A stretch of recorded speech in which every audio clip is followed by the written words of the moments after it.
जय श्री कृष्ण।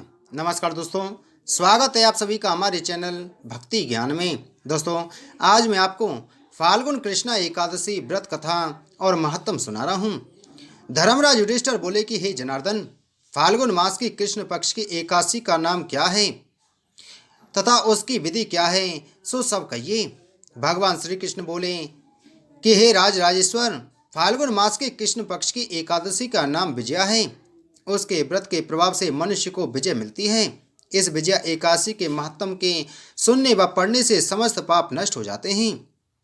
एक समय देवर्षि नारद जी ने जगत पिता ब्रह्मा जी से पूछा कि ब्रह्मा जी, आप मुझे फाल्गुन मास के कृष्ण पक्ष की विजया नामक एकादशी का व्रत विधान बतलाइए। ब्रह्मा जी बोले कि हे नारद, विजया एकादशी का व्रत प्राचीन तथा नए पाप को नष्ट करने वाला है। यह समस्त मनुष्यों को विजय प्रदान करता है। त्रेता युग में जब श्री रामचंद्र जी को 14 वर्ष के लिए वनवास हो गया, तब वह श्री लक्ष्मण जी तथा जानकी जी सहित पंचवटी में निवास करने लगे। उस जगह रावण ने श्री सीता जी का हरण किया। इस दुखपूर्ण समाचार से श्री राम जी अत्यंत व्याकुल हुए और श्री सीता जी की खोज में चल दिए। घूमते घूमते वे मरणासन जटायु के पास पहुंचे।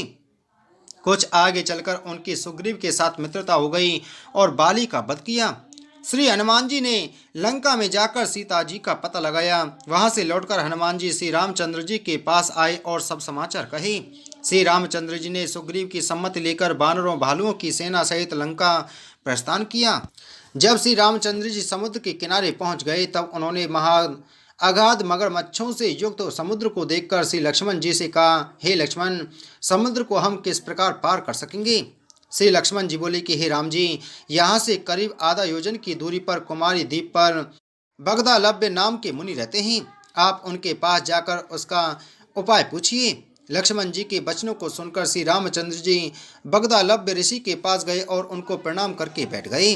मुनि ने उनसे पूछा, हे राम जी, आप कहाँ से पधारे हैं। श्री राम जी बोले कि हे महर्षि, मैं अपनी सेना सहित यहाँ आया हूँ और राक्षसों को जीतने लंका जा रहा हूँ। आप कृपा कर समुद्र पार करने का कोई उपाय बतलाइए। बगदालव्य ऋषि बोले, हे राम जी, मैं आपको एक उत्तम व्रत बतलाता हूँ। फाल्गुन मास के कृष्ण पक्ष की विजया एकादशी का व्रत करने से तुम समुद्र से अवश्य ही पार होंगे और तुम्हारी विजय होगी। हे राम जी, इस व्रत की विधि यह है, दशमी के दिन स्वर्ण, चांदी, तांबा या मिट्टी का एक घड़ा बनावे।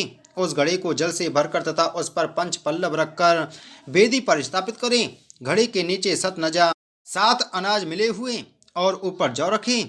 उस पर श्री नारायण भगवान की स्वर्ण प्रतिमा स्थापित करें। एकादशी के दिन स्नान आदि नित्य कर्म से निवृत्त होकर धूप दीप नैवेद्य नारियल आदि से भगवान की पूजा करके वह दिन भक्ति पूर्वक घड़े के सामने व्यतीत करे और रात्रि को भी उसी तरह बैठे रहकर जागरण करना चाहिए। द्वादशी के दिन नदी या तालाब के किनारे स्नान आदि से निवृत्त होकर उस घड़े को ब्राह्मण को दे देना चाहिए। हे राम, यदि तुम इस व्रत को सेनापतियों के साथ करोगे तो अवश्य ही विजय होंगे। इसके पश्चात श्री रामचंद्र जी ने विधि पूर्वक विजय एकादशी का व्रत किया और उसके प्रभाव से लंका में राक्षसों पर विजय पाई। अतः हे राजन, जो मनुष्य इस व्रत को विधि पूर्वक करेगा उसे दोनों लोकों में विजय प्राप्त होगी। ब्रह्मा जी ने नारद से कहा था कि हे पुत्र, जो कोई इस व्रत के महात्म को पढ़ता या सुनता है उसे निश्चय ही वाजपेय यज्ञ का फल प्राप्त होता है। बोलो एकादशी महात्म की जय।